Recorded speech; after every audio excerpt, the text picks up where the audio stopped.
Hey everyone, this is Anders, and I hope you're doing well. This is a joint demo of the takingnames.io beta launch, and then also the latest version of boringproxy, which is 0.8.1. The reason that I'm doing this together is because the most important feature of this version of boringproxy is the integration with takingnames.io. And boringproxy is a good way to demo how taking names works.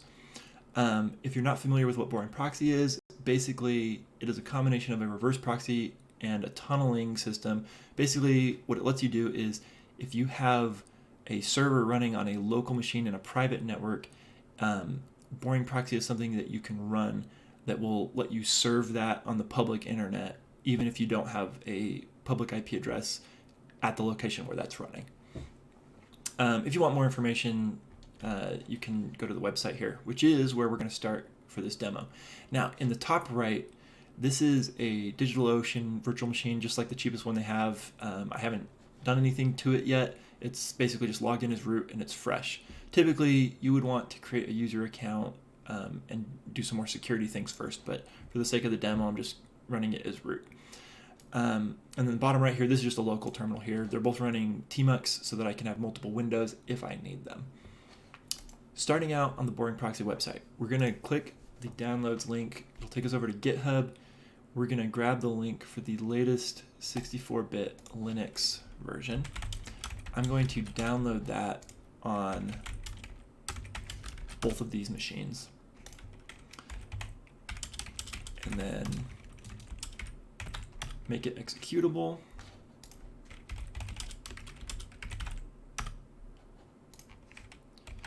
And then we're going to run the server on this one up here.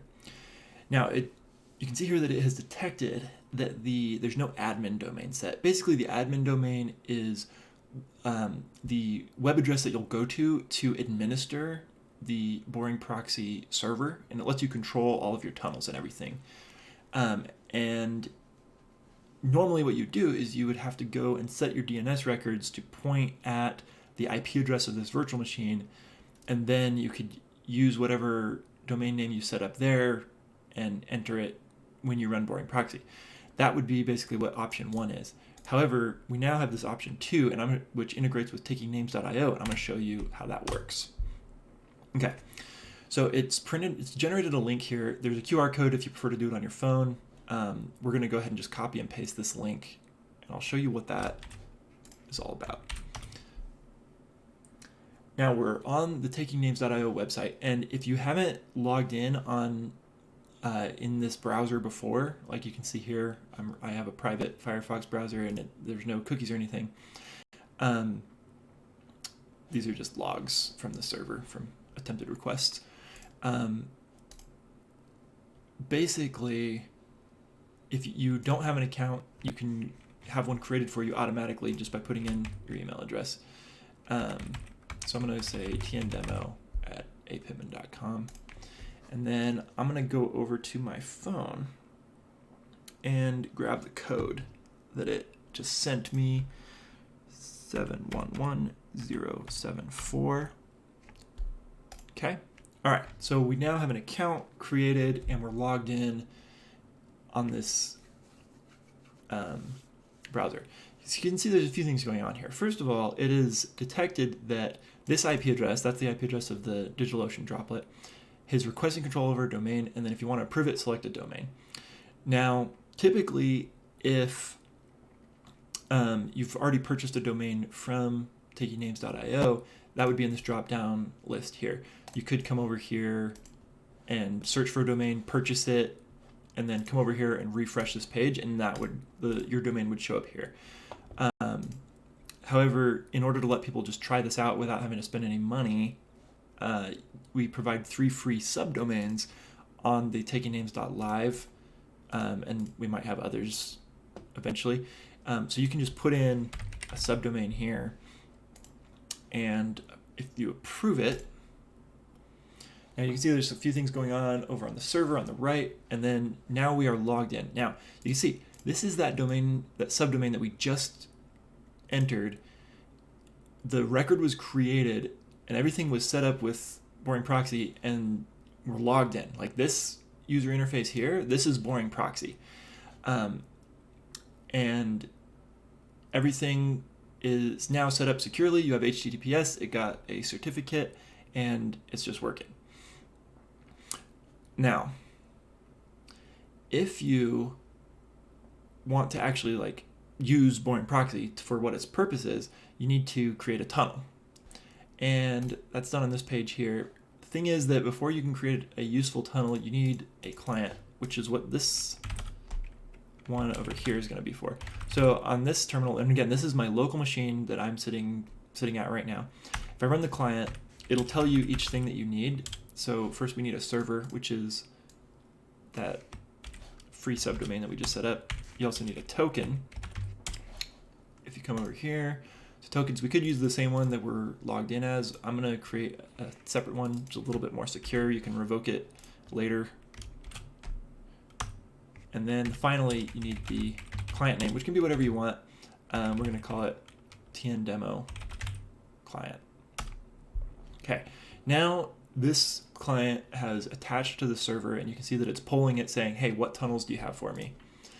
And if we come back to the add tunnel page, you can see that we can now select this client. Now, again, normally you would have to manually set up the DNS and then choose a domain name here that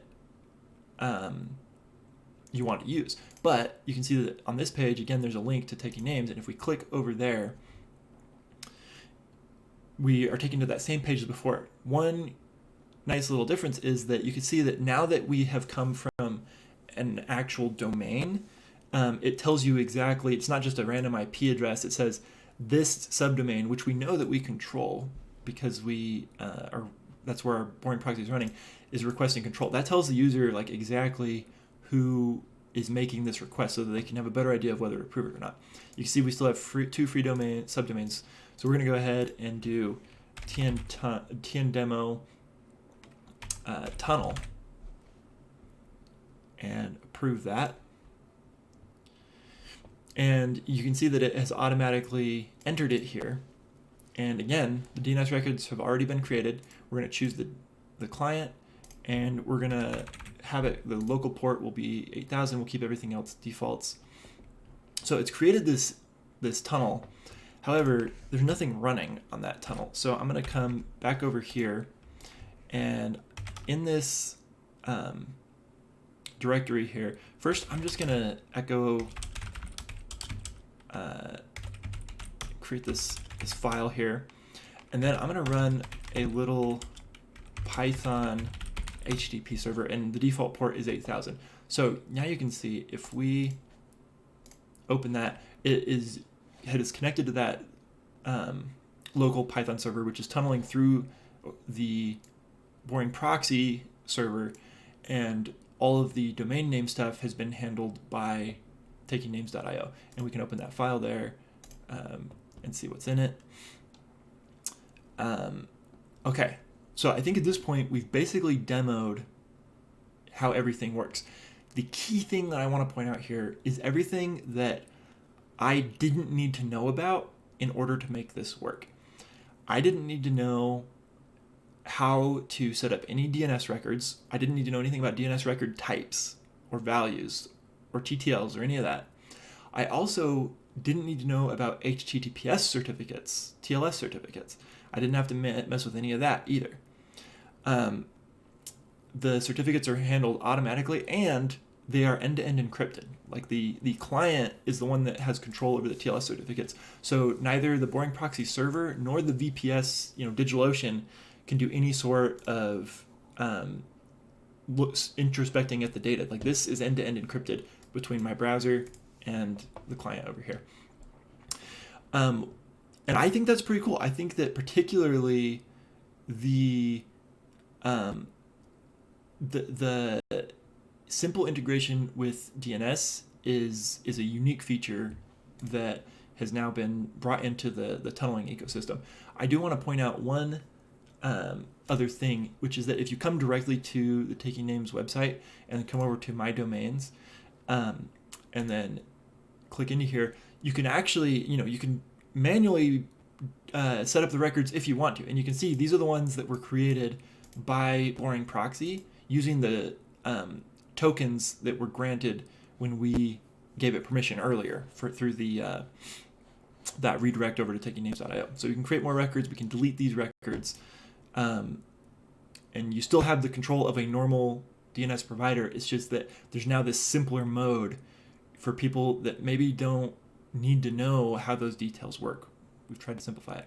The one final thing that I want to say is that for both takingnames.io and boringproxy, we've created these forums called IndieBits, and this is, we hope, will become a community to talk about self-hosting, data ownership, and decentralization, and lots of other things around there as well. But for now, the main purpose is that it provides a place to get support for both of these things and other related open source projects that'll be coming down the line. So if you need support, this is the place to go first. Post there, and then hopefully we can get people trying this out. This is really early. These are both still in beta. I think that there's a good chance it will change over time and improve, but we want to get it out there, get people trying it, get feedback, and see how we can improve this. So thanks for taking the time, and I hope you have a good one.